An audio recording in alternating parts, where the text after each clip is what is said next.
Good morning students. Admission of new partner वाला chapter चल रहा था जिसके अंदर एक्सरसाइज अपन कर रहे थे और एक्सरसाइज के अंदर आज अपन जो क्वेश्चन करने जा रहे हैं वो अपना क्वेश्चन नंबर 6, क्वेश्चन नंबर 6। देखो भाई 6 क्वेश्चन क्या बोल रहा है, the following is the balance sheet of A and B who are sharing profits in the proportion of 3:1 on 31st of March 2017।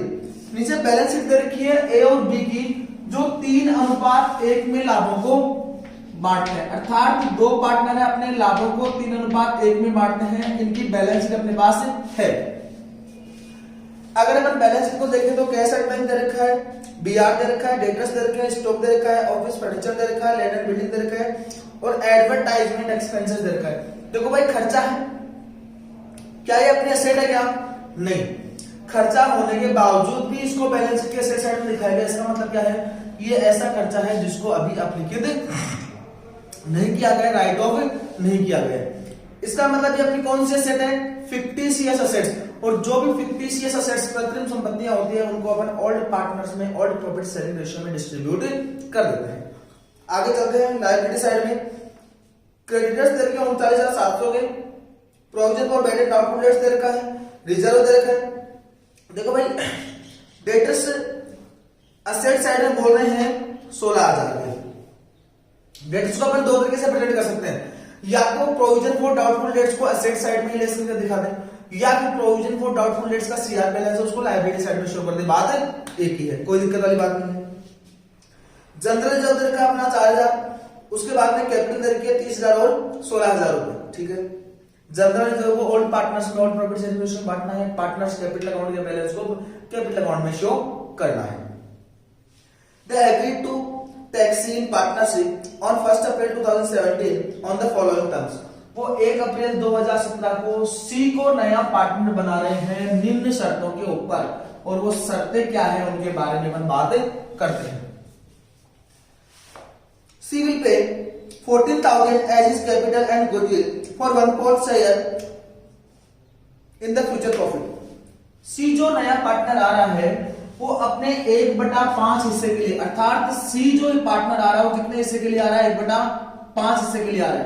1/5 हिस्से के लिए 14,000 रुपए उसकी पूंजी और गुडविल के लिए चुकाता है। ठीक है, मतलब 14,000 रुपए लेकर आ रहा है जिसमें उसकी पूंजी का पैसा भी है और गुडविल का पैसा भी है। दोनों के लिए वो 14,000 रुपीज लेकर आ रहा है। ठीक है भाई, आगे चलते हैं। आगे इंफॉर्मेशन है that the goodwill of the firm be valued at 20,000। संपूर्ण फर्म की गुडविल की वैल्यू कितनी है? 20,000 रुपए। देखते हैं यहां पर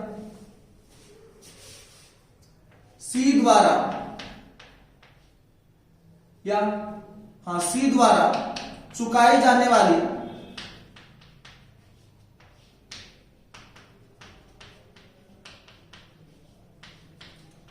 ख्याति।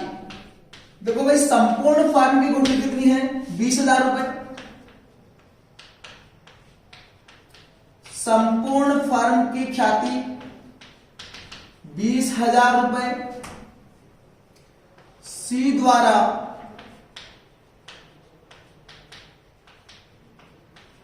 क्रय किया गया हिस्सा 1/5, इसलिए ख्याति की राशि बराबर, ख्याति की रकम बराबर 20,000 गुणा 1/5 कहूं तो 4,000 रुपए। अब सी जो पार्टनर है वो 4,000 रुपए ख्याति के रूप में चुकाएगा। अब देखो वो नया पार्टनर जो आया है 14,000 रुपए टोटल लेकर आए हैं, जिसमें से 4,000 उसका ख्याति का पैसा हो गया, तो पूंजी का पैसा कितना बचा उसका? 10,000 रुपए। यहां तक की बात ठीक है। आगे चलते हैं। The stock and furniture will be reduced by 10%। ठीक है भाई, स्टॉक और फर्नीचर की वैल्यू को 10% से कम करना है, कोई दिक्कत नहीं है। And provision for doubtful dates will be created 5% on debtors. और जो डाउटफुल डेट्स है, डूबने वाला पैसा है, उसको 5% से बनाना है। ठीक है भाई।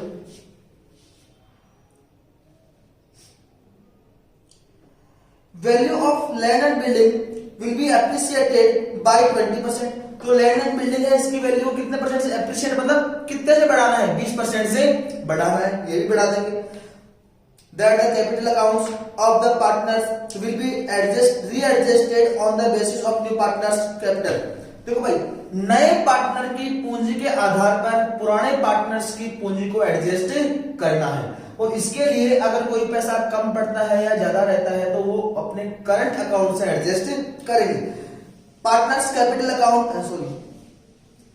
कैपिटल एंड एनी एक्सेस और deficiency transfer to their current account, जो भी कमी है या ज्यादा है उसको उनके करंट अकाउंट में ट्रांसफर कर दिया जाएगा। अर्थात कमी या अधिकता को कैश लेकर नहीं आएंगे, उनकी करंट अकाउंट में ट्रांसफर कर दिया जाएगा। क्या बोल रहा है, इस पॉइंट को समझना कि पुराने पार्टनर्स की पूंजी किसकी पूंजी के आधार पर समायोजित की जाएगी, नए पार्टनर की पूंजी के आधार पर समायोजित की जाएगी।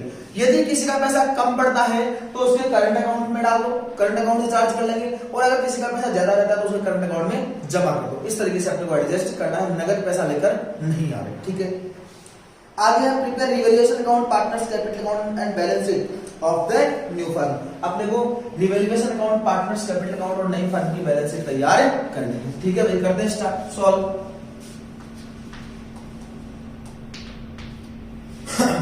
रिवैल्यूएशन अकाउंट,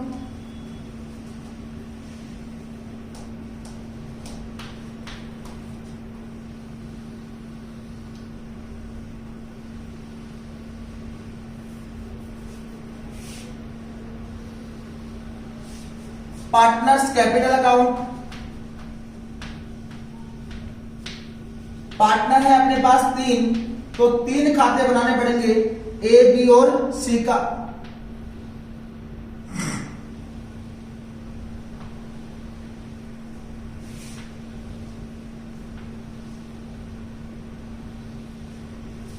और लास्ट में अपने को तैयार करनी है बैलेंस शीट।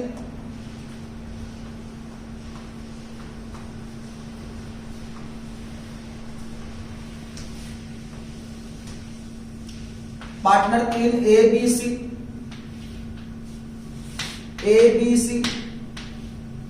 ठीक है। सबसे पहले अपन चलते हैं पुरानी बैलेंस शीट के ऊपर, और पुरानी बैलेंस शीट से जो डेटा निकालने हैं उनको निकालते हैं। सबसे पहले पार्टनर्स कैपिटल अकाउंट का बैलेंस, पार्टनर्स कैपिटल अकाउंट में लिख देंगे बाई बैलेंस बीडी।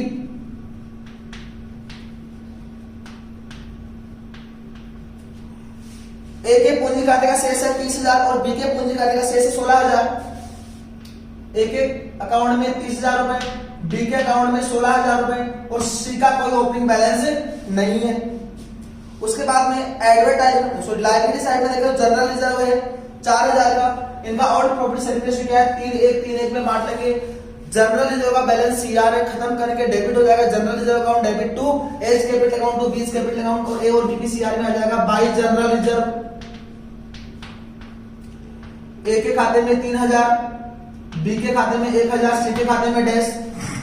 उसके बाद में एडवर्टाइजमेंट एक्सपेंसेस दे रखा आपने को 2400 रुपए का खर्चा है, खत्म करेंगे। एंट्री क्या होगी, partners capital account debit, old partners capital account debit to general reserve advertisement expenses, और ए और बी की डीआर में आ जाएगा टू एडवर्टाइजमेंट एक्सपेंसेस। 2400 को 3:1 में बांटेंगे, 1800 और 600 रुपए। सी के खाते में बैलेंस शीट से जो भी डेटा निकालने थे अपन ने निकाल लिया। नया पार्टनर 1/5 हिस्से के लिए आया, अपनी कुल पूंजी कितनी लेकर आया, कुल पैसा कितना लेकर आया 14,000, जिसमें से उसका खाते का पैसा कितना है 4,000, और कैपिटल का पैसा कितना बचा उसका 10,000 रुपए। जर्नल एंट्री क्या बनेगी, कैश अकाउंट डेबिट 14,000 रुपए to capital account 10,000 to C's capital account 10,000 to goodwill account 4,000।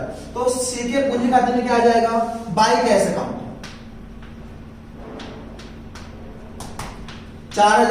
10,000 रुपए। अब देखो भाई 4,000 को लेकर आया गुडविल का पैसा, अपने पास केवल इतनी सी इंफॉर्मेशन है कि नया पार्टनर सी आया, उसका हिस्सा 1/5 है, लेकिन अपने पास ऐसी कोई इंफॉर्मेशन नहीं है कि वो उसने ए और बी से कितना कितना पैसा लिया है। ऐसी कंडीशन में कंडीशन नंबर 1 आती है, अर्थात केवल नए पार्टनर का लाभ का हिस्सा दिया गया है, और इस कंडीशन में पुराने पार्टनर्स का ओल्ड प्रॉपर्टी शेयरिंग रेशियो, उनका नया लाभ आने वाला अनुपात और उनका त्याग अनुपात समान रहता है, लेकिन फिर भी अपन कैलकुलेट करके देखते हैं कि इनका त्याग अनुपात क्या रहने वाला है। त्याग अनुपात की गणना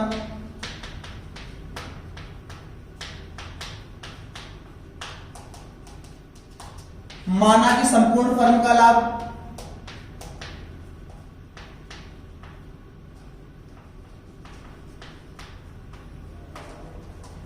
एक सी का हिस्सा 1/5 शेष लाभ 4/5 ए का एनपीएसआर 4/5 का 3/4 कहूं तो 12/20 बी का एनपीएसआर 4/5 का 1/4 कहूं तो 4/20 और सी का लाभ अपने पास है 1/5 हर की संख्या 20 करनी है, 4/4 से गुणा कर दें 4/20। इनका नया लाभ आने वाला अनुपात क्या आ गया 12:4:4 और कहें तो 3:1:1। इनको काट दिया मैंने 3:1:1। नया पुराना लाभ आने वाला अनुपात अपने पास है, नया अपन ने कैलकुलेट कर लिया। क्या निकाल सकते हैं त्याग निकालने का फॉर्मूला क्या होता है ओपीएसआर माइनस एनपीएसआर। ए का त्याग निकालते हैं अपन। ए का पुराना लाभ आने वाला अनुपात कितना था 3/4, नया कितना है 3/5, लघुत्तम कितने आएंगे 20, लघुत्तम कितने आएंगे 20।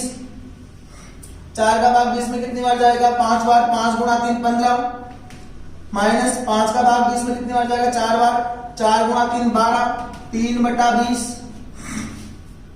बी का त्याग निकालते हैं।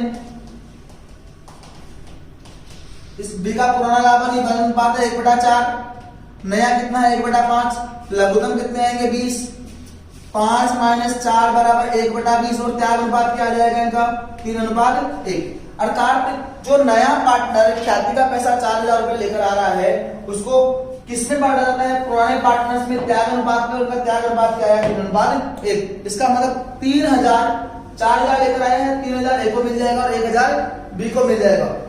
जब पैसा लेकर आया था तो एंट्री की थी अपन ने cash account D R to goodwill 4,000 रुपए और बांटेंगे goodwill account D R to old partners capital account अर्थात to A's capital account to B's capital account और ए और बी के खाते में आ जाएगा बाय गुडविल 3,000 और 1,000।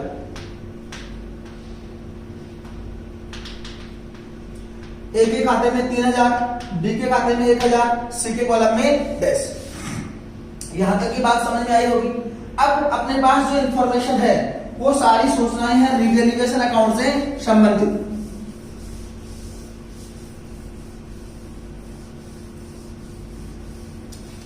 देखो भाई आगे क्या इंफॉर्मेशन है अपने पास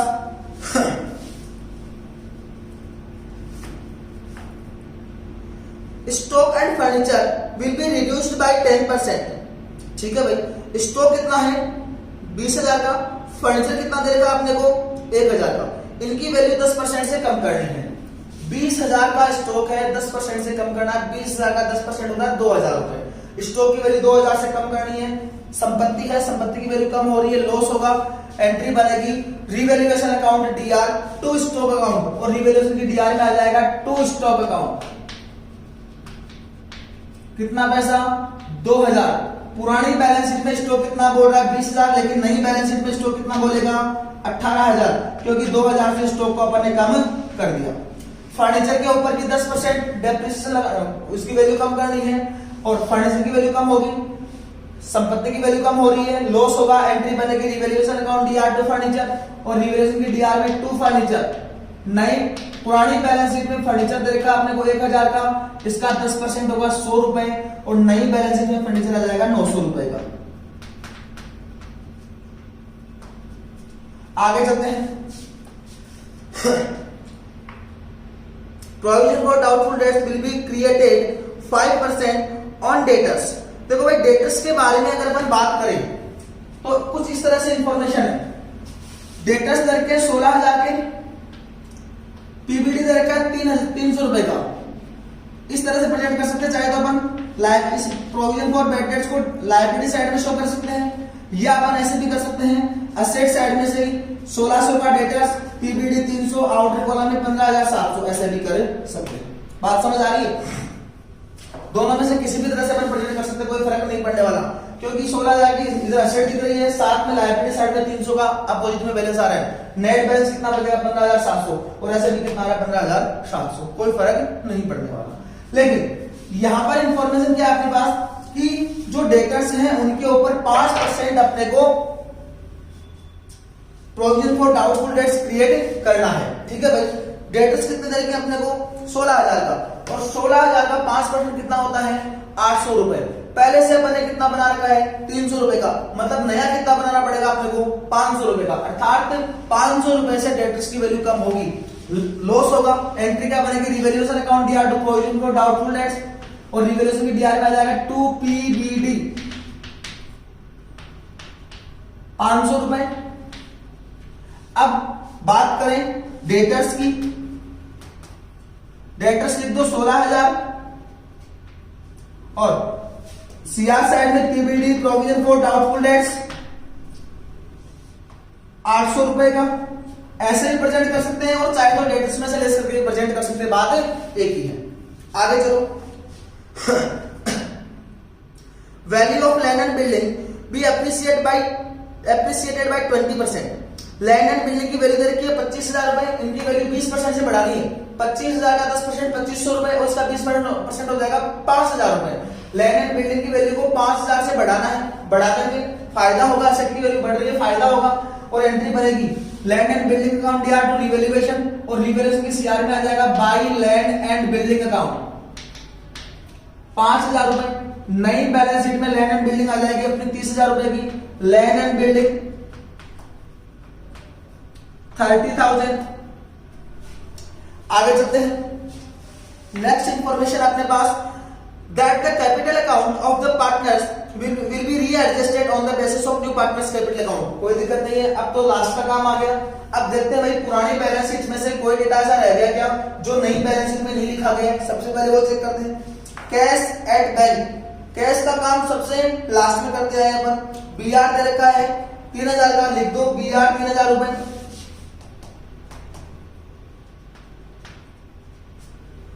उसके बाद में डेटर्स का काम हो गया, स्टॉक का काम हो गया, ऑफिस फर्नीचर का काम हो गया, लैंड एंड बिल्डिंग का काम हो गया, और एडवर्टाइजमेंट एक्सपेंसेस को अपन ने बांट दिया।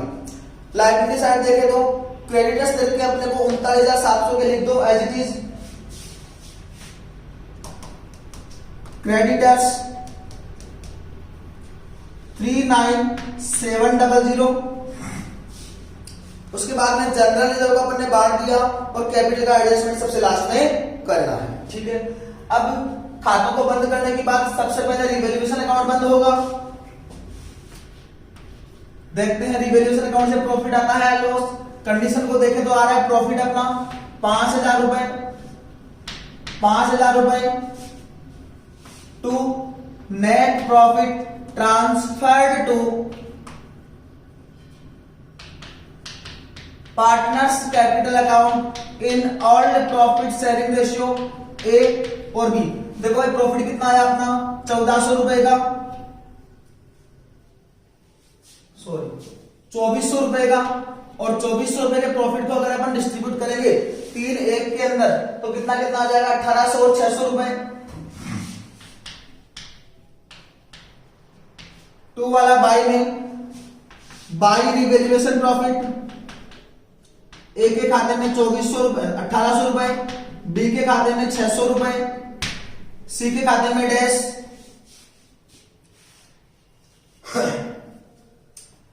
अब पार्टनर्स कैपिटल अकाउंट का बैलेंस चेक करते हैं अपन एक बार।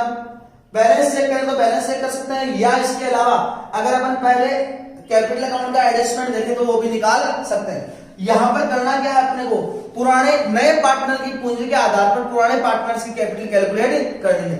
इनका नया लाभ हानि विभाजन अनुपात क्या था, अभी निकाला था अपने जब 3:1:1। देखते हैं भाई, सी द्वारा 1/5 हिस्से के लिए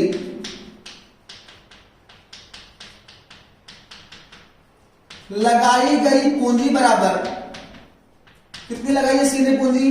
10,000 रुपए। इसलिए संपूर्ण फर्म की पूंजी बराबर 10,000 गुणा 5/1, कहूं तो 50,000 रुपए। सी की पूंजी के आधार पर संपूर्ण फर्म की पूंजी कितनी होनी चाहिए? 50,000 रुपए। संपूर्ण फर्म की पूंजी आ रही है अपने पास 50,000, इसलिए एक की पूंजी कितनी हो जाएगी? 50,000। इसका लाभ का हिस्सा कितना? 3/5, कहूं तो 30,000 रुपए। इसलिए बी की पूंजी कितनी होनी चाहिए? 50,000 गुणा 1/5, कहूं तो 10,000 रुपए। अब देखना भाई, ए की और बी की पूंजी अपन ने निकाल दी, कितनी कितनी होनी चाहिए। यदि ए की पूंजी होनी चाहिए 30,000 और बी की पूंजी होनी चाहिए 10,000। अब जब अपन पार्टनर्स कैपिटल अकाउंट का बैलेंस निकालें तो अगर इनका पैसा ज्यादा रहता है तो लेकर चले जाएंगे, अर्थात करंट अकाउंट में पैसा भेज दिया, ट्रांसफर कर दिया जाएगा। और अगर पैसा कम रहता है तो करंट अकाउंट से पैसा चार्ज कर दिया जाएगा, क्योंकि प्रश्न में पैसा नगद लाने और नगद ले जाने की सूचना नहीं है, करंट अकाउंट से इसका समायोजन करने के बारे में सूचना है अपने पास। ठीक है भाई, देखते हैं।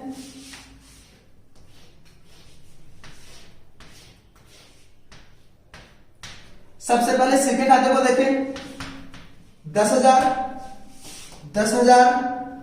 और बैलेंस सीडी में कितना आ जाएगा? 10,000। To balance CD 10,000।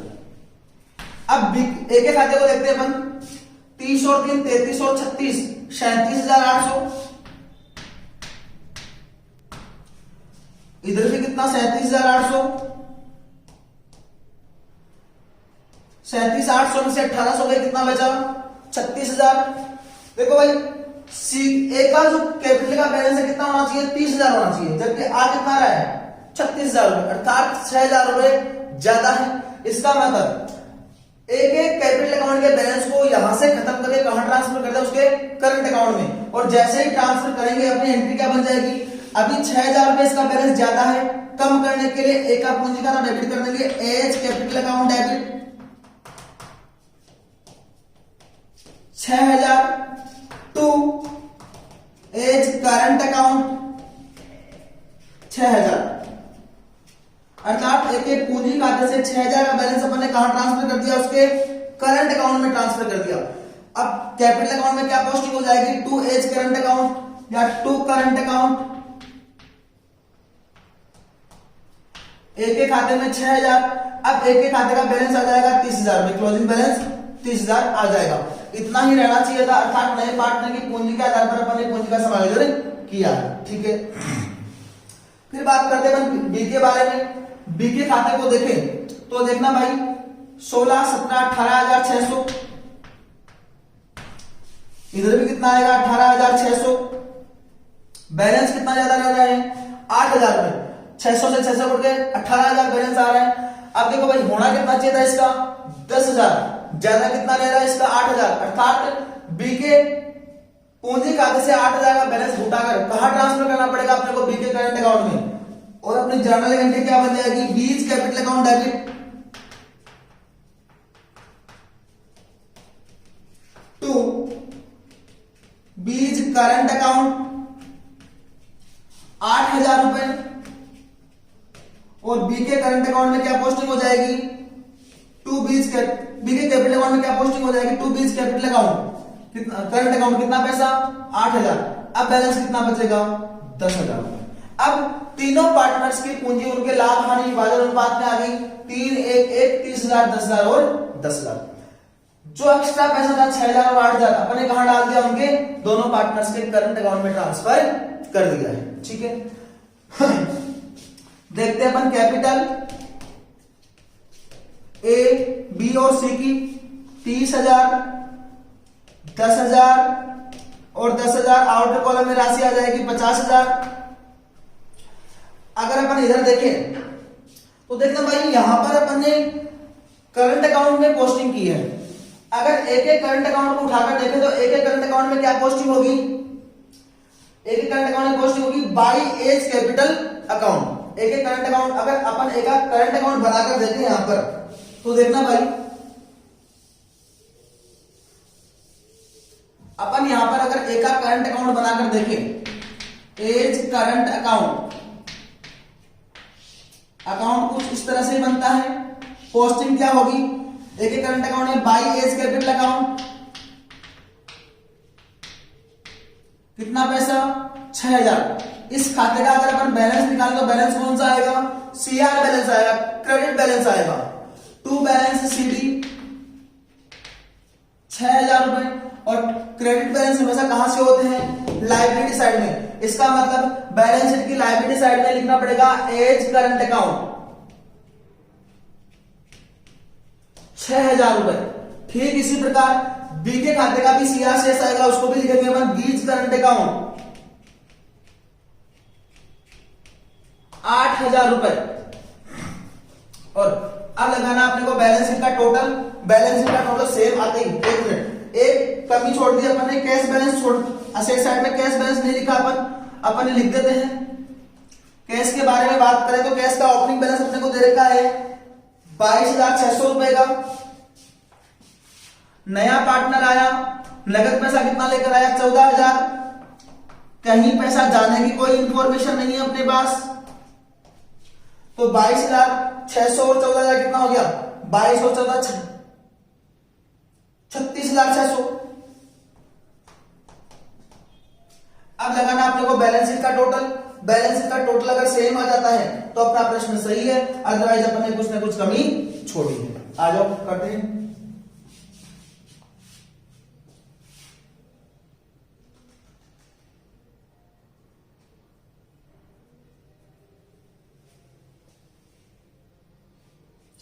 देखो भाई, टोटल के बारे में अगर अपन बात करें तो देखना, लायबिलिटी साइड में देखना 50,000 और 14,000 64,000।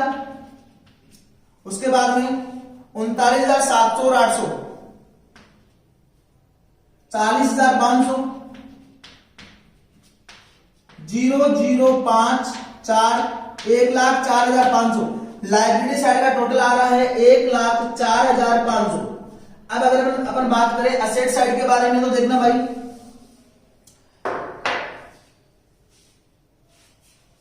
18 और 16 कितने हो गए, 34,900। उसके बाद में 30 और 3 33,000। उसके बाद में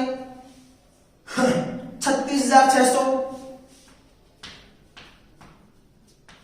0 0 9 और 6 15 5 हासिल 1, 4 और 3 7, 7 और 6 13 और 1 14 हासिल 1, 3 3 9 और 1 10, 1,04,500। 1,04,500 बैलेंस शीट के दोनों पक्षों का योग बराबर आ गया है। अपन ने देखो यहां पर जो करंट अकाउंट के बारे में इंफॉर्मेशन है, इसके बारे में अगर अपन बात करें तो क्या कहा है कि नए साझेदार की पूंजी के आधार पर पुराने पार्टनर्स की पूंजी का समायोजन अपने को करना है। ठीक है, और नए पार्टनर की पूंजी के आधार पर पुराने पार्टनर्स की जब पूंजी अपन ने कैलकुलेट की तो ए की पूंजी होनी चाहिए 33,000 और बी की पूंजी होनी चाहिए 10,000। अब इनके खाते को अगर अपन ने देखा तो इनका बैलेंस रह रहा था ज्यादा, अर्थात ए का बैलेंस आ रहा था 36,000 कुछ आ रहा था, 36,000 आ रहा था, और बी के खाते का शेष आ रहा था 18,000 रुपए। अर्थात होना चाहिए था 30 और 10, ज्यादा रह रहा था। इस पैसे को अपन अपने को कहां ट्रांसफर करना, उनके करंट अकाउंट में ट्रांसफर करना है। अपन ने करंट अकाउंट में ट्रांसफर कर दिया। देखो फर्क कुछ नहीं पड़ने वाला। अगर अपन करंट अकाउंट में ट्रांसफर नहीं करते तो यहाँ पर ए के खाते का बैलेंस कितना आता 36,000 और बी के खाते का बैलेंस कितना आता 18,000, कोई दिक्कत नहीं है, सीआर बैलेंस होता। यहाँ पर 30 और 10 है और करंट अकाउंट का बैलेंस बोल रहा है 6 और 8, अर्थात ये बैलेंस इनडायरेक्टली रूप से उनका ही पैसा है। अर्थात कैपिटल के बैलेंस को देखें तो 30 10 और 10 अर्थात उनकी पूंजी लाभ हानि विभाजन अनुपात में है, और शेष पैसा जो बचा है उनके करंट अकाउंट में बोल रहा है, करंट अकाउंट में बोल रहा है। कुल मिलाकर अगर अपन बात करें कि ए फर्म में कितना पैसा मांग रहा है तो देखिए तो 30,000 तो ये और 6,000 करंट अकाउंट का 36,000 मांग रहा है, और ऐसे भी डायरेक्टली कितना बैलेंस आता है 36,000, कोई फर्क नहीं पड़ने वाला है। तो आज की क्लास में अपन इतनी बात करेंगे। अगर कहीं भी कोई पॉइंट समझ में नहीं आता है तो आप मैसेज के माध्यम से या चैट से कैसे भी मेरे से पूछ सकते हैं। बाकी बात करेंगे अपन नेक्स्ट क्लास में। इन क्वेश्चंस के बारे में आपको बता दूं कि प्रैक्टिस मस्ट है, प्रैक्टिस करना जरूरी है, अदरवाइज एक छोटा सा पॉइंट छूटते ही पूरे क्वेश्चन के अंदर पूरा क्वेश्चन गलत हो सकता है आपका। तो बार बार प्रैक्टिस करनी जरूरी है, कोई भी पॉइंट नहीं छूटना चाहिए। और जिस तरह से मैं सीक्वेंस से करके बता रहा हूं आपको, उसी प्रकार से sequence point two point question को अपने को सॉल्व करना चाहिए। Thank you.